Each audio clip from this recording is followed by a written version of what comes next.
Weather update naman tayo mga ka-RSP. Posibleng pumasok na sa Philippine Area of Responsibility ang low pressure area anumang oras ngayong umaga.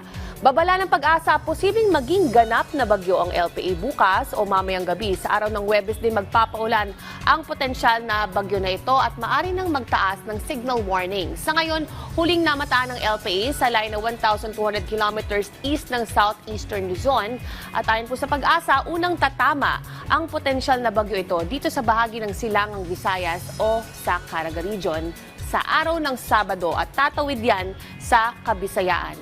Paalala naman ng Pag-asa na maghanda muli sa posibleng flash flood lalo na sa weekend sa malaking bahagi po yan ng Visayas. Ngayong araw, generally good weather po tayo sa malaking bahagi ng ating bansa, samantalang Intertropical Convergence Zone o yung pagsasalubong ng hangin mula sa Northern at Southern Hemisphere ang magdadala ng maulap at kalat-kalat na pag-ulan sa Basilan, dito rin sa bahagi ng Sulu at Tawi-Tawi. Apektado naman ng malamig na amihan ang Cagayan Valley Region, Ilocos Norte, Apayao at Kalinga, maging dyan sa Aurora.